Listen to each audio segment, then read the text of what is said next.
ನಮಸ್ತೆ viewers, reiki ವಿದ್ಯಾಲಯಕ್ಕೆ ನಿಮ್ಮೆಲ್ಲರಿಗೂ ತುಂಬ ಹೃದಯದ ಸುಸ್ವಾಗತ. ನಾನು ನಿಮ್ಮ ವಿದೇಶಿ reiki grand master tarot card reader. ನಿಮಗಾಗಿ ಡಿವೈನ್ ಗೈಡೆನ್ಸ್ ಏನಿದೆ ಅಂತ ತಿಳಿಯೋಣ. ಅದಕ್ಕಿಂತ ಮುಂಚಿತವಾಗಿ ನಿಮ್ಮ ಎನರ್ಜೀಸ್ ಹೇಗಿದೆ ಅಂತೇಳಿ ಚೆಕ್ ಮಾಡೋಣ.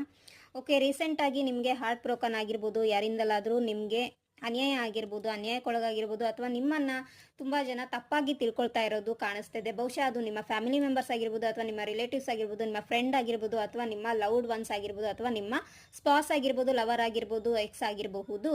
ಓಕೆ, ರೀಸೆಂಟಾಗಿ ನಿಮಗೆ ಬ್ರೇಕಪ್ ಆಗಿರೋದು ಇಲ್ಲಿ ಎನರ್ಜೀಸ್ ಕಾಣಿಸ್ತಾ ಇದೆ. ಯಾವುದೋ ಒಂದು ವಿಚಾರದಲ್ಲಿ ತುಂಬಾ ದುಃಖಕ್ಕೆ ಒಳಗಾಗಿದ್ದೀರಿ. ನಿಮ್ಮ ಹೃದಯ ಚೂರಾಗಿದೆ, ನಿಮ್ಮ ಬೆನ್ನಿಗೆ ಚೂರಿ ಹಾಕಿರೋ ಒಂದು ಎನರ್ಜಿ ಕಾಣಿಸ್ತಾ ಇದೆ. ಸೊ ನೀವು ಅದಕ್ಕೋಸ್ಕರ ಜಸ್ಟಿಸನ್ನು ಕೇಳ್ತಾ ಇರೋದು, ಯೂನಿವರ್ಸಲ್ಲಿ ಪ್ರಾರ್ಥನೆ ಮಾಡ್ತಾ ಇರೋದು, ನನ್ನ ಲೈಫನ್ನು ಸ್ಟೇಬಲ್ ಮಾಡಿ, ನನ್ನ ಲೈಫನ್ನು ಬ್ಯಾಲೆನ್ಸ್ ಮಾಡಿ, ನನಗೆ ಏನು ನೋವಾಗಿದೆ ಆ ನೋವು ಆ ಶತ್ರು ಕೂಡ ಅನುಭವಿಸ್ಲಿ ಅಂಥೇಳಿ ಬಹುಶಃ ನೀವು ಶಾಪವನ್ನು ಹಾಕ್ತಾ ಇರ್ಬೋದು, ರಾತ್ರಿ ಇಡೀ ಅಳ್ತಾ ಇರ್ಬೋದು, ಅಥವಾ ನೀವು ಸದ್ಯಕ್ಕೆ ಮೌನ ಧಾರಣೆ ಮಾಡಿರೋವಂಥದ್ದು. ಯಾರ ಜೊತೆಗೂ ಮಾತಾಡ್ತಾ ಇಲ್ಲ, ಯಾರ ಜೊತೆಗೂ ಕಾಲ್ ಮೆಸೇಜ್ ಏನು ಮಾಡ್ತಾ ಇಲ್ಲ, ನಿಮ್ಮನ್ನ ಪಾಡಿಗೆ ನಿಮ್ಮನ್ನು ಇಟ್ಕೊಂಡಿದ್ದೀರಿ. ಆ್ಯಂಡ್ ನೀವು ಆದಷ್ಟು ನಾಲೆಡ್ಜನ್ನು ಗೇನ್ ಮಾಡ್ತಾ ಇರ್ಬೋದು, ಬುಕ್ಸ್ ಓದೋದು, ಹಾಡು ಕೇಳೋದು, ಇನ್ಯಾವುದೋ ಒಂದು ಹಾಬೀಸಲ್ಲಿ ನಿಮ್ಮನ್ನು ನೀವು ತೊಡಗಿಸ್ಕೊಂಡಿರೋದು ನನಗೆ ಕಾಣಿಸ್ತಾ ಇದೆ.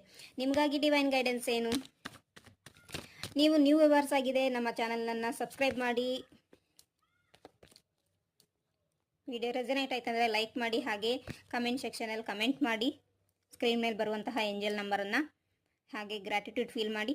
ನಿಮಗಾಗಿ ಡಿವೈನ್ ಗೈಡೆನ್ಸ್ ಅಂದರೆ ನೀವು ತುಂಬ ಓವರ್ ಥಿಂಕಿಂಗ್ ಮಾಡಬಾರ್ದು, ನೆಗೆಟಿವ್ ವೇಯಲ್ಲಿ ಹೋಗಬಾರ್ದು.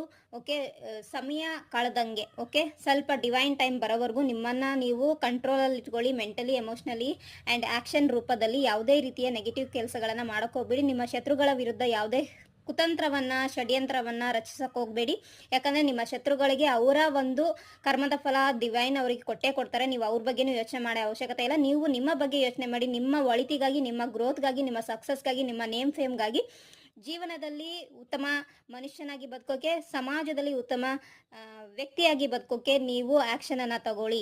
ಇದರಿಂದ ಮುಂದಿನ ದಿನಗಳಲ್ಲಿ ಹೆಚ್ಚು ಕಮ್ಮಿ ಇಲ್ಲಿಂದ ಒಂದು 6 ವರ್ಷ ಆಗಿರ್ಬೋದು, 6 ತಿಂಗಳಾಗಿರ್ಬೋದು, ನಿಮ್ಮ ಲೈಫಲ್ಲಿ ಚೇಂಜಸ್ ಕಾಣ್ತಾ ಹೋಗುತ್ತೆ, ಸಕ್ಸಸ್ ಸಿಗ್ತಾ ಹೋಗುತ್ತೆ. ಸೊ ಇಲ್ಲಿಂದ ನೀವು 6 ವರ್ಷದ ನಂತರ ತುಂಬಾ ಉತ್ತಮ ವ್ಯಕ್ತಿ, ನಿಮ್ಮನ್ನು ಜನ ತುಂಬ ಗುರುತಿಸ್ತಾರೆ. ಯಾರು ನಿಮ್ಮ ಬಗ್ಗೆ ತಪ್ಪಾಗಿ ತಿಳ್ಕೊಂಡಿದ್ರು ಅವರು ಕೂಡ ನಿಮ್ಮ ಬಗ್ಗೆ ಗ್ರೇಟ್ ಫೀಲ್ ಮಾಡ್ತಾರೆ. ಆ್ಯಂಡ್ ಇಂಥ ವ್ಯಕ್ತಿಗೆ ನಾವು ಅನ್ಯಾಯ ಮಾಡಿಬಿಟ್ವಿ, ಇವ್ರ ಬಗ್ಗೆ ನಾವು ತಪ್ಪಾಗಿ ತಿಳ್ಕೊಂಬಿಟ್ವಿ, ಇವ್ರ ಬಗ್ಗೆ ನಾವು ಗಾಸಿಪ್ ಮಾಡಿಬಿಟ್ವಿ, ತಪ್ಪಾಗ್ಬಿಡ್ತಲ್ಲ ಅಂತೇಳಿ ಅವರೇ ಮಂಡಿ ಊರ್ತಾರೆ.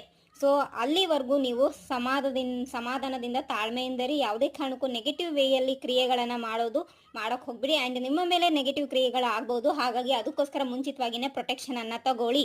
ಓಕೆ, ಕ್ರಿಸ್ಟಲ್ ವೇರ್ ಮಾಡ್ಬೋದು, ಹೀಲಿಂಗ್ ಥ್ರೂ ನೀವು ಪ್ರೊಟೆಕ್ಷನನ್ನು ತಗೋಬೋದು. ಮತ್ತು ನಿಮ್ಮ ಇಷ್ಟ ದೇವರನ್ನ, ಕುಲ ದೇವರನ್ನ ಆರಾಧನೆ ಮಾಡ್ತಾ, ಪ್ರಾರ್ಥನೆ ಮಾಡ್ತಾ ಪ್ರೊಟೆಕ್ಷನನ್ನು ತಗೊಳ್ಳಿ.